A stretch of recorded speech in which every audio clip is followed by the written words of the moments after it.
हमारे channel scary story को subscribe करें और बेल आइकन को दबा दें लेटेस्ट अपडेट के लिए। ये कहानी है रितु की। रितु एक समझदार, सुलझी हुई और एक खूबसूरत डिटेक्टिव ऑफिसर है। उसका पति एक बिजनेसमैन है और अक्सर काम में बिजी होने की वजह से घर पर नहीं रहता। उसका नाम रोहन है। आज रितु के पास एक अजीब मर्डर केस आया है जिसमें एक लड़की की बहुत ही दर्दनाक तरीके से हत्या कर दी गई है। रितु लड़की की डेड बॉडी की इन्वेस्टिगेशन करने जाती है और देखती है कि उस लड़की के घर पर कोई भी छीना झपटी या तोड़फोड़ नहीं हुई थी। वहाँ सब कुछ नॉर्मल था। लग रहा था कि जैसे उस लड़की ने कातिल को अपने आप को मारने की इजाज़त दे दी हो। लेकिन शायद उस लड़की को नहीं पता था कि उसकी मौत इतनी दर्दनाक होगी। उसके पूरे शरीर में खून की एक बूंद भी नहीं थी और उसकी गर्दन का पूरा हिस्सा खाया जा चुका था। कुछ खून जो आसपास बिखरा हुआ था उसे भी कातिल ने साफ कर दिया था। वहाँ पर मौजूद सभी लोग इस मर्डर को देखकर डरे हुए थे और वहाँ पर कुछ लोग इस मर्डर को भूतों और वैम्पायर से जोड़ रहे थे। पर रितु उन सभी को यकीन दिलाती है कि ये सब कातिल की सोची समझी चाल है और इस कत्ल के ज़रिए वो लोगों को सिर्फ डराना चाहता है और कुछ नहीं। वो बताती है कि वो इस कातिल का जल्द से जल्द पता लगा लेगी और इस मर्डर से उन्हें घबराने की ज़रूरत नहीं है। अपना काम ख़त्म करने के बाद रितु अपने घर चली आती है।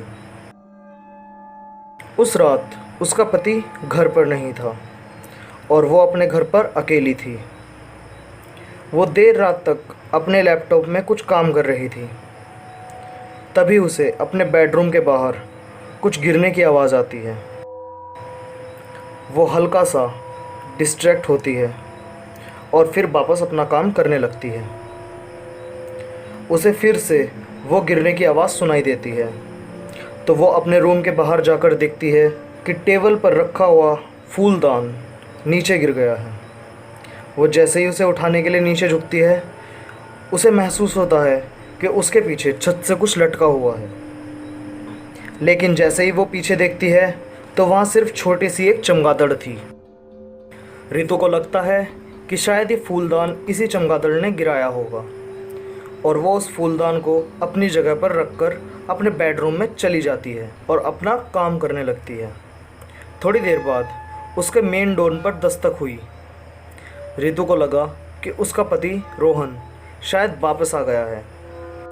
उसने दरवाज़ा खोलकर देखा, वो रोहन ही था। वो बहुत थका हुआ लग रहा था। थोड़ी देर आराम करने के बाद रितु रोहन को उस लड़की के केस के बारे में बताती है। वो बताती है कि किस तरह कातिल ने उस लड़की के शरीर में से सारा खून निकाला और उसका पूरा गला फाड़ डाला।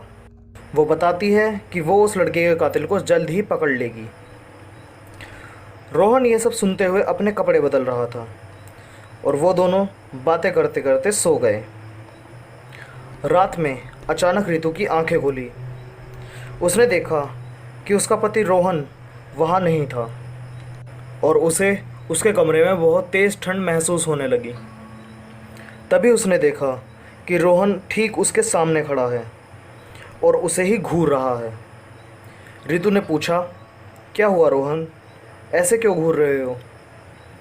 तभी रोहन वहाँ से गायब हो जाता है और उसके साइड में आकर बैठ जाता है।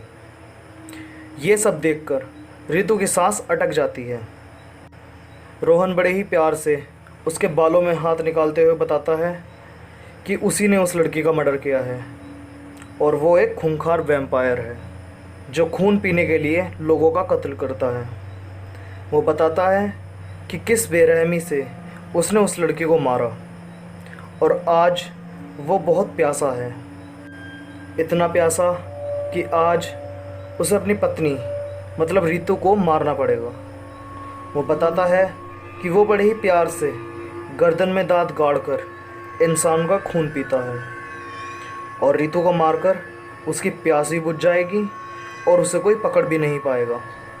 रितु ये सब जानने के बाद अपनी पिस्टल से रोहन पर गोलियां चलाती है, लेकिन उस पर उसका कोई असर नहीं होता और वो अपना खौफनाक वैम्पायर वाला रूप लेकर रितु के गले पर झपट पड़ता है और उसे मार डालता है।